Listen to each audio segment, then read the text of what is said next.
오늘은 그리스도를 만나다 네 번째 시간, 폭풍 한가운데 잠드신 평강의 그리스도를 만나다 라는 제목으로 하나님 말씀 나누도록 하겠습니다. 여러분 한 주간 평안하셨습니까?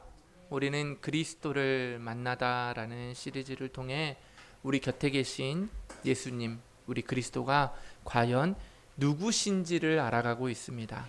오늘은 우리 인생의 항해 중에 예기치 않게 마주하는 폭풍 한가운데에서 주님을 만나보려고 합니다. 오늘 본문은 아주 생생한 기록이에요. 저녁이 되었을 때 예수님은 제자들에게 저편으로, 이 편이 아니라 저편으로 건너가자라고 35절에 말씀하십니다.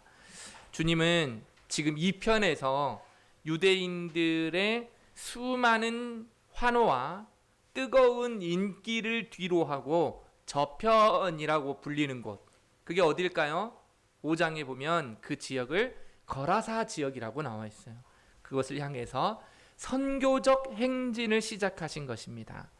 그런데 이 편에서 저편으로 갈 때 이 저편은 단순히 배를 타고 조금 이동하는 거리가 아니었어요. 당시 유대인들에게 있어서 그 저편 거라사 지방은요, 말도 섞기 싫어하는 이방인들이 사는 곳. 우리 저번 시간에 사마리아 봤죠? 네, 사마리아 땅을 가지 않으려고 했던 것처럼 이 땅도 가지 않으려고 했던 거예요. 그래서 이곳은 낯선 땅이자 가기 꺼려하는 곳이었어요. 사람들은 나를 좋아해주고 박수 쳐주는 사람들 곁에 머무는 좋아합니다. 하지만 예수님은 달랐죠? 우리 계속 보면서 다른 걸 느끼죠? 그곳에는 아무도 돌보지 않는 사람, 어둠과 슬픔에 갇혀 울고 있는 바로 상심하고 또 무엇인가를 잃어버린 상실한 영혼들이 있었기 때문에 그들을 돌보시러 가신 거였어요. 마치 길을 잃고 숲속에서 떨고 있는 어린 양 한 마리를 찾기 위해 목자가 따뜻한 집을 향하는 것처럼 예수님은 단 한 사람의 아픈 영혼을 만나기 위해 평안한 육지를 떠나 폭풍이 기다리고 있는 바다를 향해 사랑의 발걸음을 떼신 겁니다. 그런데 제자들이 예수님을 모시고 갈 때 마가는 36절에 보면 배에 계신 그대로 모셨다라고 기록하고 있어요. 그렇죠? 성경을 보세요. 이는 예수님이 해변에 내려 쉴 틈도 없이 고단한 몸으로 곧장 항해를 했다는 것을 알 수 있죠. 문제는 항해가 시작되자마자 큰 광풍이 일어난 겁니다.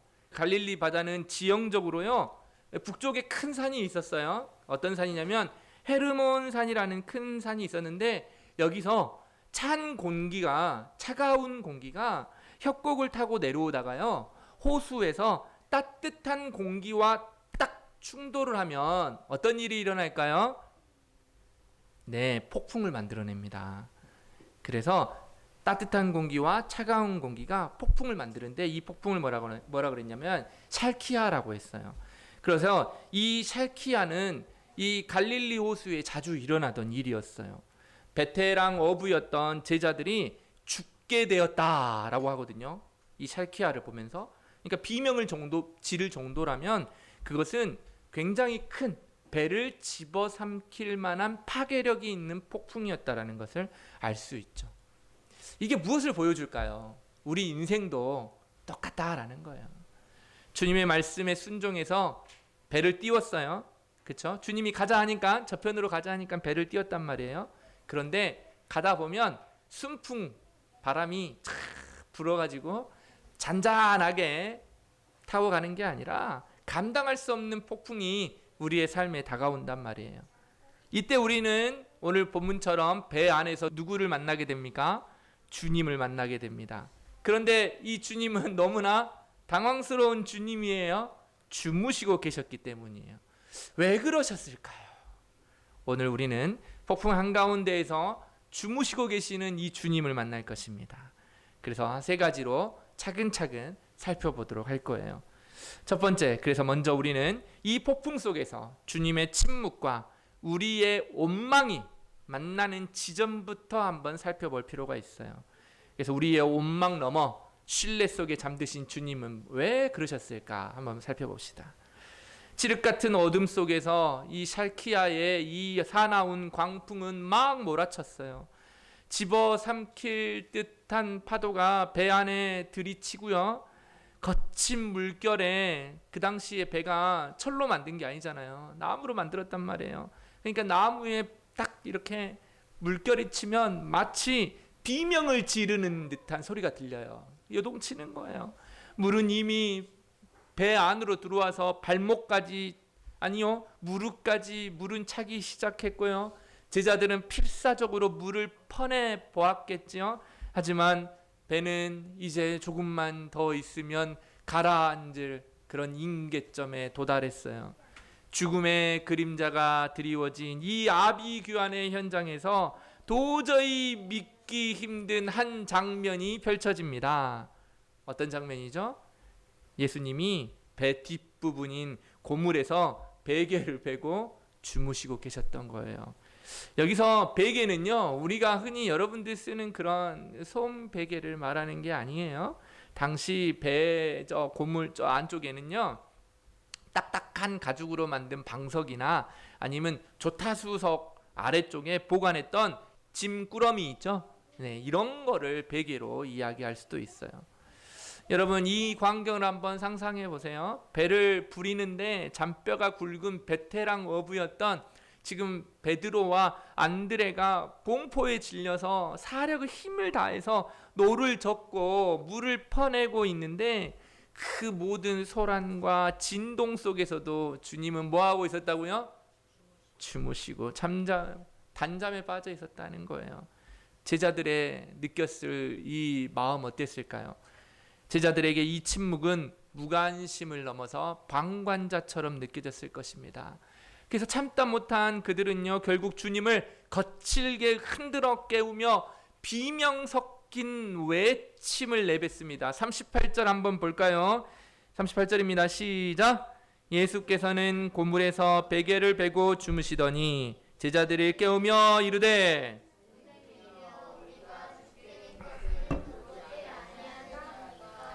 네, 이 질문은요, 여러분, 질문 같은 불평이었어요. 이것은 단순히 위기 상황에서 던진 평범한 도움 요청 정도가 아닙니다. 헬라어의 뉘앙스를 보면요, 이것은 선생님, 우리가 죽어가는데 당신은 우리와 아무런 상관이 없다는 말입니까? 라는 날카로운 원망과 주님의 인격과 사랑에 대한 정면 도전이었어요. 제자들은 지금 자기 신들을 집어삼킬 듯한 파도보다 뭐가 더 마음 아팠다고요? 뭐가 더 두려웠다고요? 자신들의 고통에 무관심해 보이는 주님의 침묵에 더 상처를 받았다는 말이에요. 우리는 지금 이 생사의 갈림길에서 사투를 벌리며 피눈물을 흘리고 있는데, 어떻게 당신은 이 아비귀환 속에서 베개를 베고 단잠을 잘 수 있습니까? 당신은 정말 우리를 사랑하시는 것입니까? 라고 묻는 것이지요. 여러분, 똑같아요. 우리도 인생의 고난이 깊어지면요, 주님의 능력이 부족하다고 생각하진 않습니다. 왜냐하면 제자들도 지금 여기서 4장까지 보시면 그 앞에 어떤 일이 있었어요? 중풍병자도 고치시고요, 다음에 바알세불과의 능력에서 그들을 쫓아내시기도 하시고요, 손 마른 사람을 고치는 일들을 제자들이 봤거든요. 그러니까 주님의 능력에 대해서는 부인하지 않아요. 우리도 마찬가지예요. 그러면 뭐에 대한 의심을 할까요? 주님이 우리를 사랑하는 그 마음이 변했다라고 생각하는 것이죠. 주님이 나를 잊으셨거나 나의 고통을 즐기고 계신다는 무서운 생각에 사로잡히는 사람들이 있습니다. 주님, 당신이 전능하다면 왜 나를 이토록 처참하게 내버려 두십니까? 정말 나를 사랑하시기는 하는 겁니까? 라는 비명이 우리 영혼 밑바닥에서부터 터져 나오는 것이지요. 우리는 주님이 우리를 위해 십자가에서 겪으신 그 엄청난 고난의 증거들은 잊은 채 당장 눈앞에 보이는 파도만 보면서 주님의 인격을 공격하고 그분의 선하심을 부정하려고 드는 거예요. 그래서 팀 켈러 목사님은요, 제자들의 이 철없는 항변을 부모와 어린아이의 관계로 비유하여서 우리에게 알려주셨어요. 부모가 여러분 자녀를 위해서 평생 희생하죠. 네, 늙을 때까지 희생하는 것 같아요. 네, 저희 부모님 80 넘으셨는데도 불구하고 아직도 희생하세요. 늘 죽을 때까지 희생하시는 것 같아요. 잠을 설치며 우리 자녀들을 돌보시는 분이시죠. 모든 것을 아낌없이 쏟아붓는 게 부모예요. 그런데 그 아이가요, 자기가 원하고 자기에게 필요한 뭔가를 하나 안 해줬을 때, 아이의 입장에서는 참고 하다가 이것만은 들어주겠지 생각했는데도 불구하고 그것을 들어주지 않을 때 어떻습니까? 아이는 자신의 모든 불만을 다 쏟아내죠. 부모가 들어주지 않을 때는 특별한 이유가 있겠죠. 부모가 정말 그 아이를 사랑하기 때문에 들어주지 않았을 거예요. 아니면 때가 아니기 때문에 들어줄 수도 없고, 아니면 형편이 되지 않아서 들어줄 수도 없었을 거예요. 하지만 자녀는 거기까지, 부모의 생각까지 미치지 못하지요. 그래서 어떤 판단을 합니까? 역시 우리 부모님은 나를 사랑하지 않으셔, 나한테 관심도 없지 라고 느끼며 단순한 화가 아니라 바로 부모에 대한 사랑에 대한 부정을 하게 됩니다. 그러면 부모는 어떤 마음이 들까요? 지금까지 쏟은 그 희생의 역사가 단 한 번의 거절과 침묵으로 인하여 부정당했기 때문에 굉장히 힘들 거예요. 주님은 지금 폭풍 속에서 떨고 있는 우리에게, 그리고 제자들에게 동일하게 말씀하고 있는 거예요. 내가 장차 너희를 위해 내 목숨까지 내어줄 터인데 너는 어찌하여서 이 잠시 잠깐의 풍랑 때문에 나의 사랑을 의심하느냐? 너는 어찌하여 나의 인격을 공격하느냐? 주님은 우리에게 능력을 증명하시기 전에 먼저 그분의 변함없는 사랑을 신뢰하라고 요구하고 있는 거예요. 뭐라고요? 주님이 즉 자신의 능력을 증명해 하시기 전보다 먼저 그분의 변함없는 사랑을 신뢰하라고 하고 있어요. 그래서 세무엘 루더포드라는 우리 스코틀랜드의 신학자는요, 주님이 그분의 얼굴을 가리심은 그분의 지혜로우신 사랑이다라고 말했어요. 뭐라고요? 주님이 그분의 얼굴을 가리신 거, 우리에게 사랑을 안 느껴, 우리가 사랑을 못 느낀다고 생각하는 거, 그런 상황은 뭘 보여주는 거라고요? 그의 가장 지혜로운 사랑이다라는 거예요. 주님의 침묵은 우리를 외면하는 것이 아니라 풍랑 속에서도 평안할 수 있는 더 깊은 신뢰의 자리로 우리를 초대하고 계시는 거예요.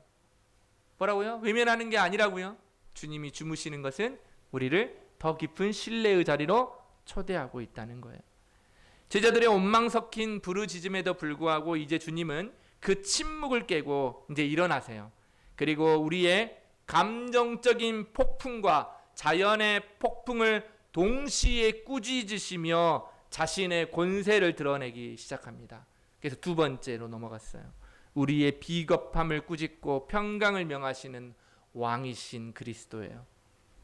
제자들의 거친 손길을 통해서 잠에서 깨어난 예수님은 상황을 파악하기 위해서 우왕좌왕하지 않으세요. 주님은 졸린 눈을 비비면서 무슨 일이니? 라고 묻고 있지도 않아요.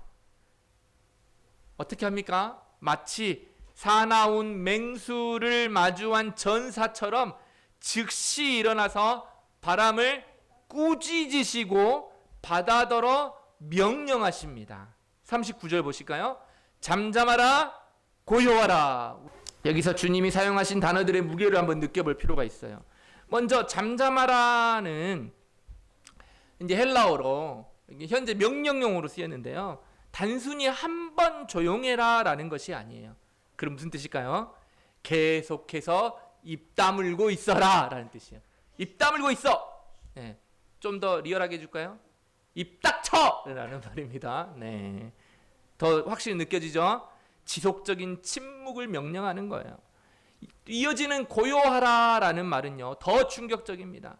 이 단어는요, 입에 망가를 씌우다. 무슨 말이냐면, 사나운 개나 이 짐승이 물지 못하도록 입에다가 재갈을 물리다. 망을 씌우잖아요. 이런 것처럼 이런 뜻이에요. 좀 이상하죠? 지금 여러분들, 지금 현재 어디에다 대고 이 말을 했다고요? 바다에 대놓고 이 말을 했다고요. 바다에 대놓고. 바다는 어떤 곳입니까? 지금 사나운 짐승이나 개에게 씌우는 망갈이라 했잖아요. 예. 근데 바다가 살아 있어요? 근데 이렇게 하신 거예요. 왜 이렇게 하셨을까?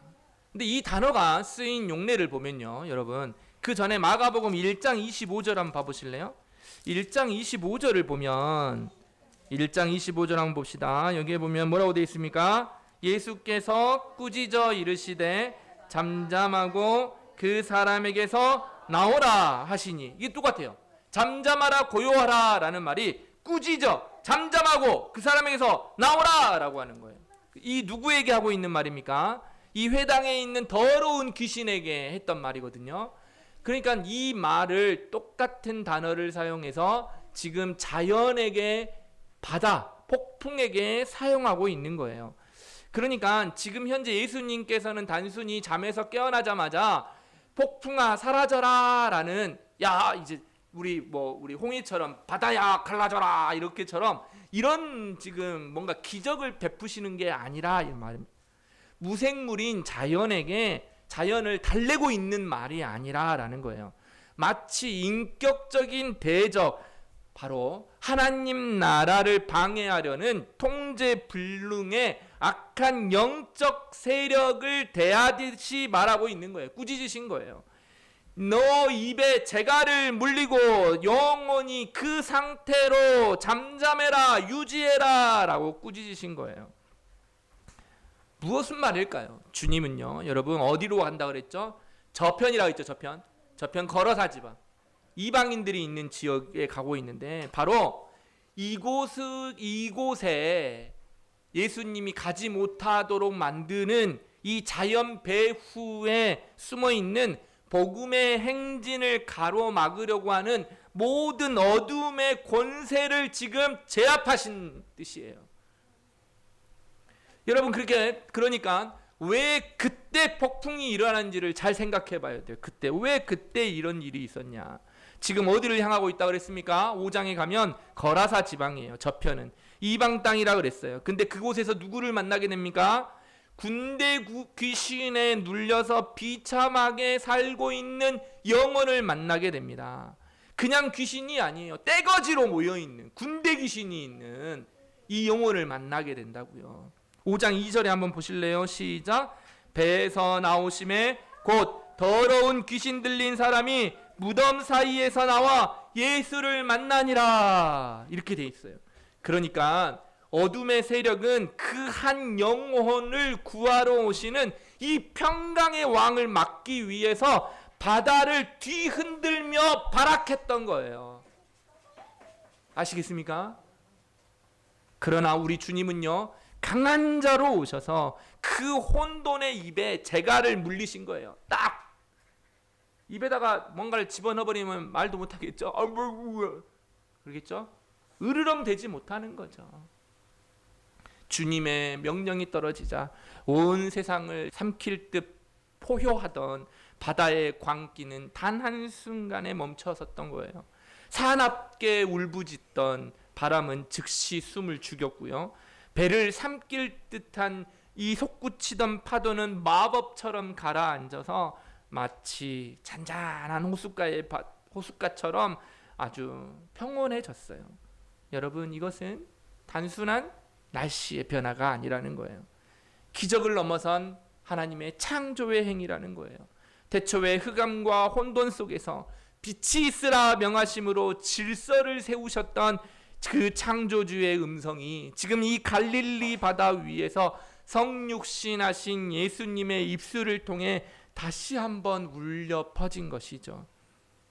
파도는 다시 한번 말씀드립니다. 물리적인 법칙에 따라 서서히 잦아든 것이 아니에요. 창조주의 위엄설인 한마디에 모든 혼돈은 무릎을 꿇은 거예요. 사나운 바다는 자신을 지으신 진정한 주인을 알아본 것이죠. 거칠게 쳐들었던 머리를 조아리며 그 발 아래 납작 엎드린 거예요. 그래서 시편 107편 29절은 이렇게 이야기하죠. 광풍을 고요하게 하사 물결도 잔잔하게 하시는도다. 아멘.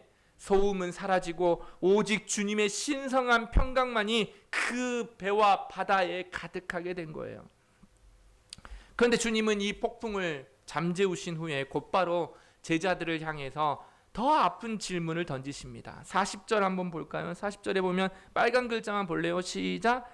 어찌하여 이렇게 무서워하느냐? 너희가 어찌 믿음이 없느냐? 여기서 무서워하다라는 것은 신앙적인 경외심이 아니라 군인들이 전쟁터에 나가면 겁이 난단 말이에요. 여러분 총 쏘셔봤어요? 군인 총 쏴봤어요? 저는 여러 가지 K1, K2 다 쏴봤는데요. 다음에 곤총도 쏴봤어요. 다 쏴봤는데 지금도 쏘고 싶진 않아요. 첫 서격을 했을 때 그 공포는 좀 있어요. 소리가 생각보다 엄청 커요. 네. 소리가 생각보다 많이 커요. 그리고 재밌어요. 한번 곧 있으면 쏘게 될 텐데. 그런데 전쟁은요, 단순히 이 사격 훈련하는 게 아니에요. 막 포 쏘는 거 안 봤죠? 진짜 아비규환입니다. 진짜 왜 포를 쏘면 다 머리를 숙이고 귀를 막고 이렇게 고개를 쳐박는지 여러분 경험하시게 돼요. 아니, 경험하면 안 되죠? 경험하면 안 돼요. 네, 경험하면 안 됩니다. 근데 엄청납니다. 그런데 그런 무기를 던지고 도망칠 때의 이 비겁한 겁쟁이란 뜻이 아니에요. 주님은 이런 제자들에게 꾸짖으시면서 하신 말씀은 왜 이런 뜻일까? 그들이 파도를 멈추지 못해서가 아니에요. 만유의 주제이신 주님이 바로 그들 곁에 같은 배에 함께 계심에도 불구하고 오직 눈앞에 거친 환경에만 압도되어서 주님의 인격과 사랑이 가득한 우리 주님, 그리고 너희를 항상 구원해 주시며 평강으로 인도해 주시겠다라는 그 약속을 한순간에 망각해버린 그들의 비겁한 신앙을 지적하신 거예요. 여러분, 우리도 마찬가지 아닙니까? 주님이 우리 인생의 키를 쥐고 계시다라는 사실은 머리로 다 압니다. 머리로 다 알아요. 그러나 정작 풍랑이 닥치면 마치 주님이 아무런 힘이 없는 분인 양, 혹은 우리를 죽이려는 분인 양 비겁하게 떨며 원망의 자리로 도망치진 않습니까? 주님은 말씀하세요. 너희는 아직도 뭐라고요? 아직도 뭐라고요? 아직도 나를 모르겠느냐? 내가 너희와 함께 있는데 너희는 왜 상황 앞에 무릎을 꿇는 그런 비겁한 자가 되었느냐라고 묻고 있는 거예요. 안셀름이라는 분이 있는데요. 그 신학자는 내가 알기 위해 믿는다라고 했어요. 이 고백은요, 신앙의 아주 중요한 원리를 담고 있어요. 뭐라고요? 알기 위해 믿는다. 우리는 종종 모든 풍랑이 다 멎어버리고 신앙의 다음에 내 눈앞에 상황이 완전히 해결되어야만 비로소 주님을 신뢰할 수 있다고 생각합니다. 그런데 안셀름은 단호하게 말했어요. 믿음은 상황이 다 해결된 후에 생기는 안도감이 아닙니다. 풍랑이 여전히 요동치는 그 순간에도 내 곁에 계신 주님의 이름을 부르며 그분의 선하심, 그분의 사랑을 먼저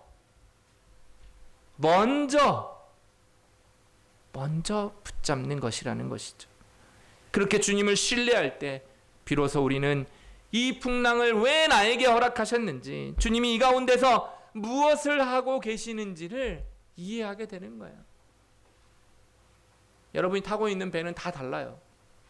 또 여러분이 항해하는 그 항해는 다 달라요. 어떤 사람에게는 큰 배에 잔잔한 호숫가처럼 달리는 배에 타고 있을 수 있지만, 또 어떤 분에게는 작은 배, 집채만한 파도가 넘실대는 곳에 항해할 수도 있어요. 하지만 그 속에서 우리는 왜 주님께서 내 인생에 그런 풍랑을 허락하셨는지, 이 가운데서 주님은 무엇을 하고 계시는지를 이해할 필요가 있어요. 그래서 믿음은요, 이해의 결과가 아니라 이해하기 위한 열쇠예요. 주님은 지금 제자들의 마음속에 가득 찬 자연의 광풍보다 더 무서운 불신앙의 비겁함을 몰아내고 있는 거예요. 상황을 보며 위축되는 마음을 거두고 만유의 주제이신 주님의 인격에 집중하라고 촉구하고 있죠. 신앙은 자동으로 생기는 감정이 아닙니다. 우리 친구들 뭐라고요? 신앙은 자동으로 생기는 게 아니에요. 여러분도 부모님 밑에 있기 때문에 자연스럽게 신앙생활하고 교회에 나오는 것처럼 보이지만 주님을 신뢰하는 그 마음은 자동으로 생기는 감정이 아니에요. 풍랑 속에서도 주님이 누구이신지 우리의 시선을 고정하는 의지적인 집중이에요.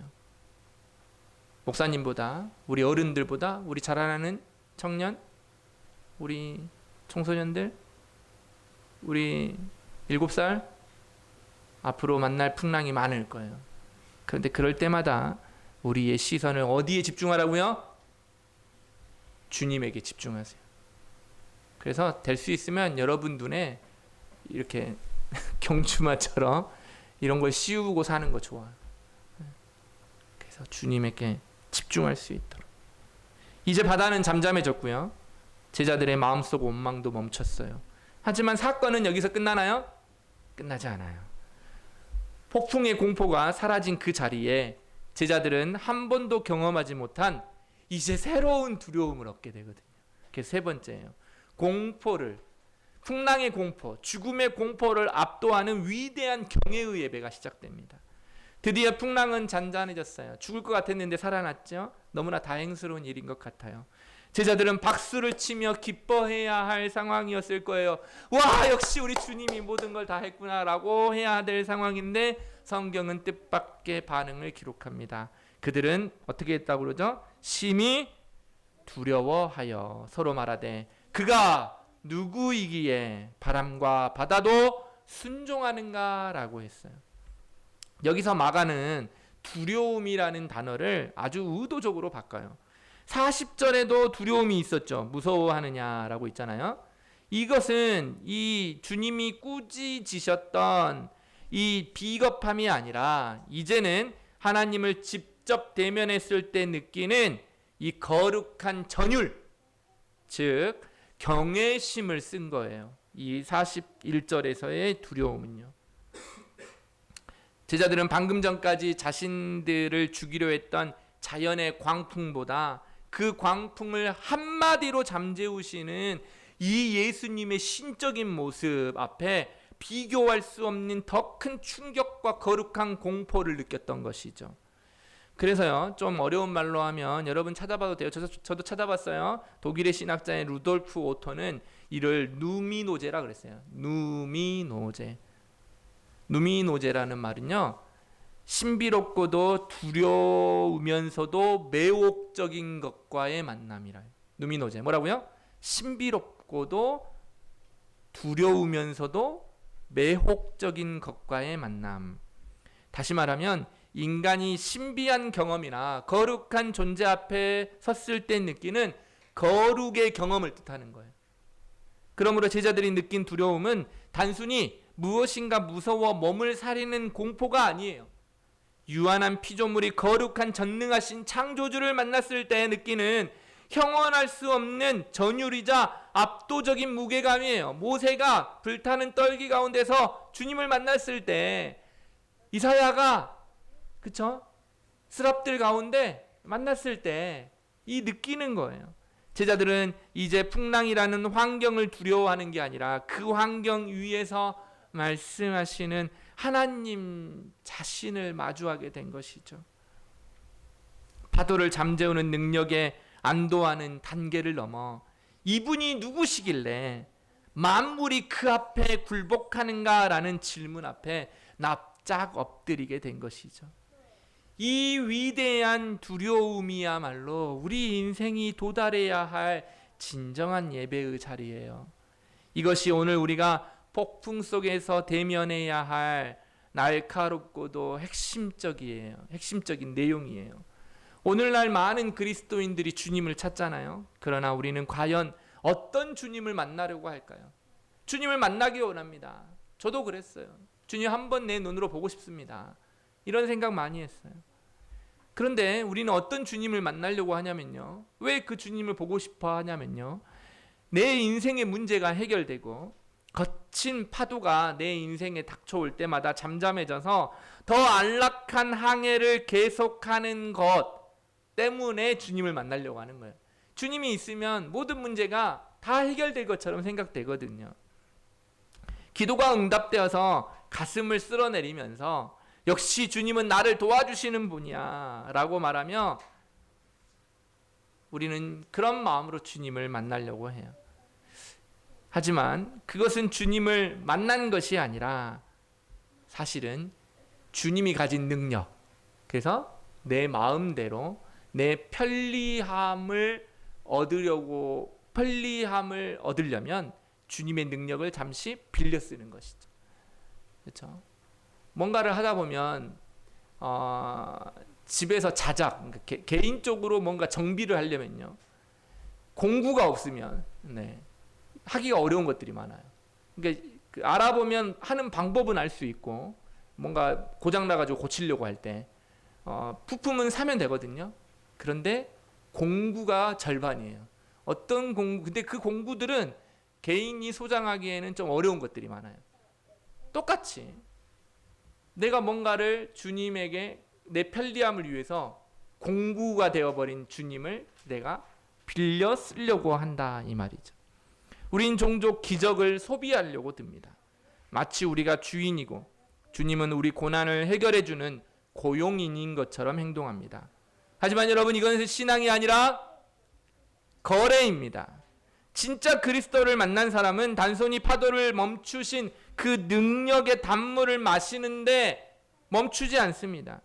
그는 내 곁에 계신 이분이 도대체 누구신가를 뼈저리게 깨닫는 사람이죠. 그분의 거룩한 신성 앞에 자신의 모든 자아와 고집 그리고 인생의 계획을 던져서 완전히 굴복시키는 사람이에요.